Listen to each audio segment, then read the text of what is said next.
कुछ बताने नहीं जा रहा हूँ, अब आपको प्रैक्टिकल करेंगे, ठीक है। अब आपको एक्चुअल रियल डेटा दे रहा हूँ। ये जो डेटा है ये इलेक्ट्रॉनिक टोटल स्टेशन का सर्वे डेटा है, ठीक है। तो इलेक्ट्रॉनिक टोटल स्टेशन हो या डीजीपीएस हो, डेटा ऐसे आता है, क्लियर। ये टोटल डेटा जो था ये 56,000 डेटा था, मतलब 56,000 रोज थी उसमें, जिसको मैंने कम करके आपको 1100-1200 करीब का मैं आपको डेटा दे रहा हूँ, ठीक है। कितना 1197, ओके। क्या बात नहीं हुई पूरी, क्लियर। अब यहाँ पे आप देखिए आपको लेटरल भी मिल रहा है, यहाँ पे आपको डिस्टेंस भी मिल रहा है और यहाँ पे आपको सीरियल नंबर भी, क्लियर। ये डेटा मैं दूंगा आपको, है ना। अब आपको करना क्या है देखिए,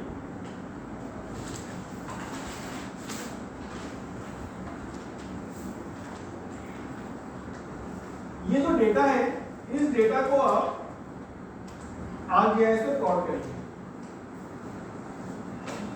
ठीक है। मतलब आर्क मैप पे आप इसको प्लॉट करेंगे।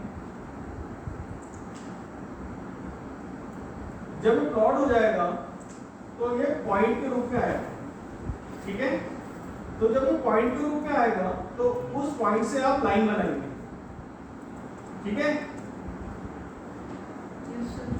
कोई भी लाइन मैनुअली ड्रॉ नहीं करेगा, समझ में आ गया।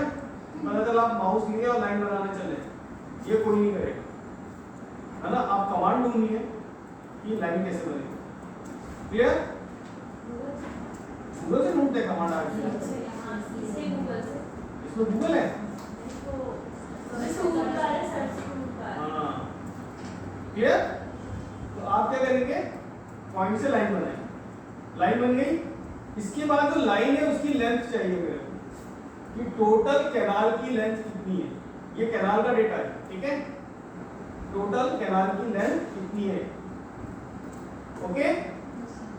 लेंथ निकल गई। इसके बाद आप 100 मीटर का बफर बनाएंगे उस लाइन का। 100 मीटर का बफर मतलब वो दोनों साइड, तो कितना हो गया ये 200 मीटर, क्लियर, समझ में आ गया। अब ये जो बफर बनेगा इसका एरिया निकालेंगे हेक्टेयर में, कि हमें कैनाल बनाने के लिए कितनी जमीन एक्विजिशन में लेनी पड़ेगी, ठीक है। कितनी भूमि का अधिग्रहण आपको करना पड़ेगा, तो इसका आप एरिया कैलकुलेशन करेंगे बफर बनाने के बाद, क्लियर।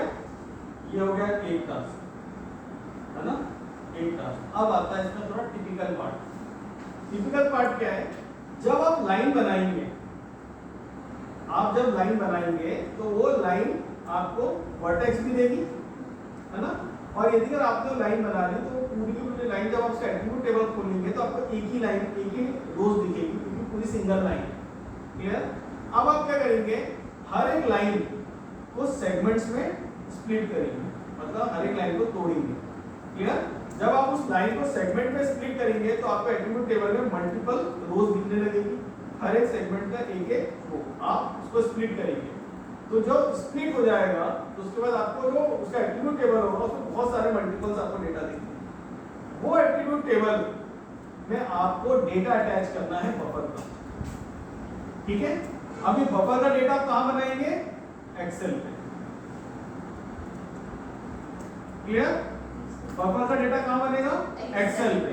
और एक्सेल में आपने कॉलम बनाया, उसको लिखा बफर, और डिस्टेंस जो होगा बफर का वो आप रैंडम भरिए, किसी का 10, किसी का 20, किसी का 50, किसी का 100, किसी का 200, किसी का 300, मतलब आप रैंडम अपने मन से कोई भी बफर भर सकते हैं उसमें, हाँ।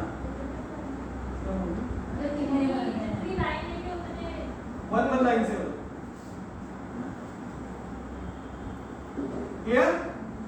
आपको कितना बफर करना है, तो यदि मान लीजिए आपने 50 भर दिए ऊपर से लेके नीचे तक, तो उसी 50 को उठा के नीचे कॉपी कर दीजिए, मतलब आपने 10, 20, 30 ऐसे करके आपने 50 रोज भर दी, तो वो 50 रोज को उठाइए नीचे कॉपी कर दीजिए, तो पूरे को उठाइए उसके नीचे कॉपी कर, मतलब रैंडम भर सकते हैं, क्लियर। जब ये रैंडम आपने बफर एक्सेल में भर दिया तो ये जो एक्सेल का डेटा है ये डेटा कहाँ जाएगा, आरजीआईएस में, और जो स्प्लिटेड है उसके साथ ये डेटा जुड़ेगा, क्लियर। तो अब आपके पास स्प्लिट की हुई जो फाइल है उसमें आपको एक और डेटा मिलेगा, that is your buffer, clear. और वो जो बफर का डेटा मिलेगा उसके बेस पे आप टूल्स पे जाके बफर में दिखा था फील्ड से जाके बफर सेलेक्ट करेंगे और हर एक सेगमेंट का अलग बफर बनाएंगे। क्लियर? समझ में आ गया? ओके, अब इसके बाद जो हर एक सेगमेंट का अलग बफर बना होगा तो आपके पास हर एक का ऐसे ऐसे बफर मिलेगा सेपरेट। तो ऐसे ऐसे जो सेपरेट बफर मिलेगा इस पूरे सेपरेट बफर को मर्ज करेंगे, उसको फिर से आप एक सिंगल बनाएंगे और जो सिंगल बनेगा फिर उसका एरिया कैलकुलेट करेंगे।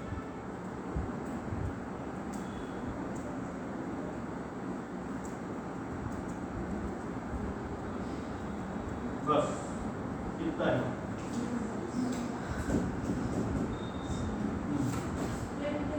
नहीं मालूम, मेरे को नहीं आता।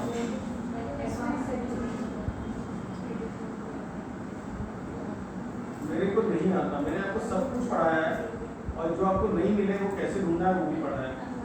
तो ये डेटा मैं देता हूँ, पेन ड्राइव मेरे को दे दो।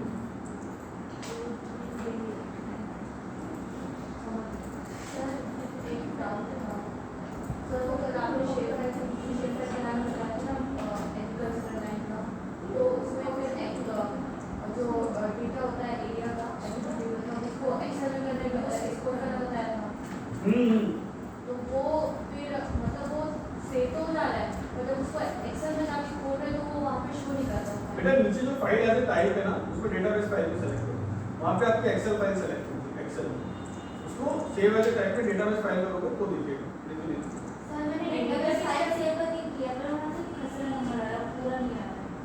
कहाँ को आ रहा है खसरा नंबर मालूम है क्यों? क्योंकि आपने वो वाली डेटाबेस खोल दी जो शेप फाइल के साथ थी। आपको क्या बोला मैंने? शेप फाइल की डेटाबेस कभी मत खोलना। आपको कौन सा डेटाबेस खोलना है? जो आपने टेबल को एक्सपोर्ट किया उसको कोई ऐसा नाम दो जो याद रहे, अलग हो थोड़ा बहुत। कोई भीड़ वाला नाम दोगे तो कंफ्यूज ही होगे ना। लाओ पेन ड्राइव नहीं चाहिए क्या? डेटा बना लोगे?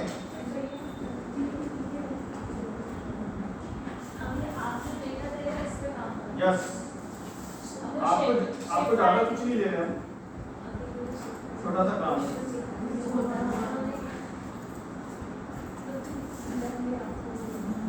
देखिए फाइल का नाम है जीसीपी, ठीक है? जीसीपी का मतलब होता है ग्राउंड कंट्रोल पॉइंट, ठीक है?